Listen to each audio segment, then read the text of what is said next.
Water is the latest film directed by the master Guillermo del Toro, who made Pacific Rim, the two Hellboy movies, and Pan's Labyrinth, and including the latest Crimson Peak, which some didn't like, I enjoyed, but not his best work. This movie is about a mute young woman who's working in a research facility, held a lot of secret governmental experiments, and along the way, she fell in love with a fish-like creature played by Don Jones, the veteran stuntman who was involved in countless horror films. Now, before going to the movie, I have a lot of doubts. I am a big Guillermo del Toro fan. I have Pacific Rim on Blu-ray, and I loved his countless movies. Hellboy's The Golden Army being one of my favorite comic book movie of all time, and Pan's Labyrinth being one of my favorite horror fairy tale movie of all time as well. And I recently had the pleasure to visit his gallery in downtown Toronto.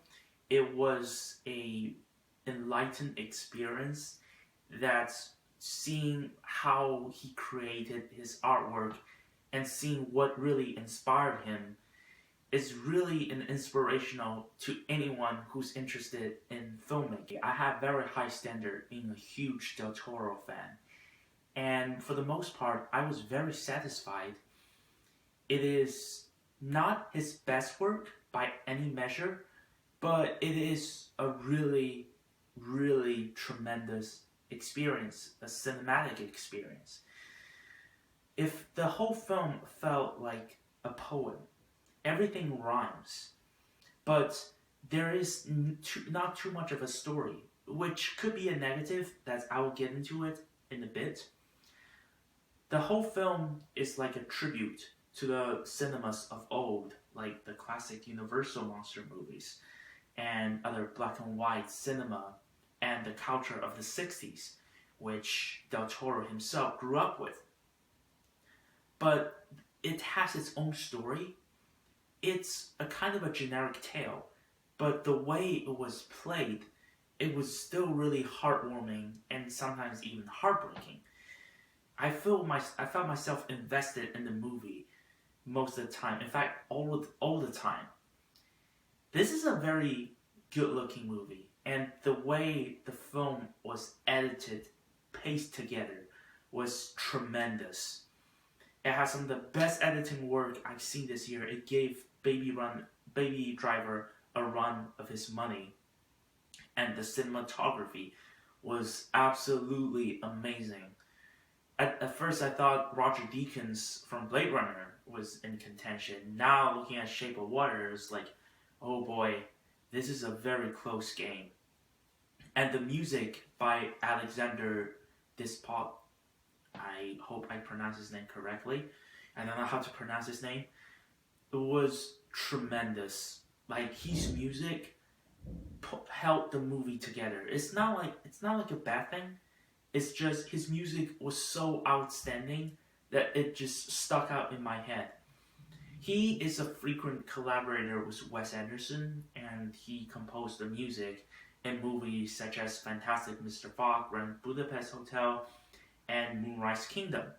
And here you can hear some of those tunes, like some of those very fairy tale-like, Danny Elfman-like tune in that movie. But there was also some haunting horror theme going on in there as well. The performances by the cast was also a big highlight. Sally Hawkins was very convincing, and you can, without having to communicate for the most part of the movie, without having a voice for the most part of the movie, she gave a really, really powerful performance. Her use of sign language, her movement tells you everything you need to know. Her facial expression gives you more than you need through words. And that is said the same with Don Jones, the veteran stuntman. He's wearing makeup all the time. You can clearly tell it's makeup. There's absolutely no CGI. It's just practical effect. And he has to use his voice. that is completely reversed with Sally Hawkins' character, but he has to use his like primitive voice with no language and his movements to convey his emotion. So throughout the film, you kind of see how they were meant for one another, and it was really, really touchy. The performance by Michael Shannon was the one I was afraid of coming to the film, because from the trailer, I thought he's like a generic villain or some sort. But here, like you can see his dilemma. He has some kind of a conflict, and which kind of enriches his character. Everyone else did an absolutely amazing performance as well. Now let's talk about some of the negatives. I don't have anything that stuck out to my head right now. But the story, if I had to pick one, the story itself was nothing ordinary. It was nothing extraordinary. It was nothing like what Pan's Labyrinth or Hellboy. It kind of felt like the latest trend of Del Toro movie, where movies like Pacific Rim, Crimson Peak, they all is the same kind of predictable storyline. However, it's the same way I feel like Crimson Peak, that it's a poem. The reason why I keep on saying that is because everything in the film, the cinematography, acting, the speech, the dialogue, and the music and everything, they rhyme so well that I don't really care about the story that much. Like, at least the flaws of it. Which can be a big red flag to some people who is expecting something very, very special.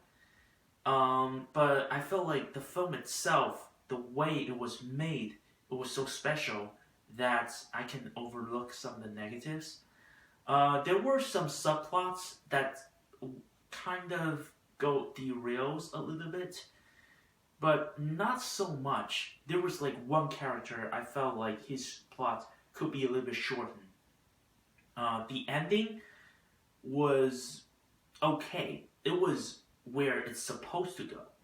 But I just felt like I wished a little bit more. Guys, in the end, Shape of Water is a really, really good movie. It's a really beautiful movie. And it's a tremendous cinematic poem. But it's not Guillermo del Toro's best movie by any means. There were things felt really ordinary, and it's not that special, but definitely worth checking out. I'm gonna give this movie 8 out of a 10. I really wish this movie could be something really, really great, and that's not a huge negative. It's just, it doesn't surprise me. Not in the way Hellboy 2 or Pan's Labyrinth surprised me. I wish there could be a little bit more. Unfortunately, this movie missed the mark for being a top 10 movie of the year. There were so many better movies like Last Jedi, Blade Runner, War of Planet of the Apes, Logan, and Florida Project. There's so many great movies this year that it's hard. It's a really tough call. But it just missed the mark for me. But it's still an incredibly good movie. You should go watch it. I'm going to see it again, and I'm definitely buying this movie on Blu-ray. Guys, once again, thank you so much for watching my video. And as always, if you think I'm good, you're pretty good too.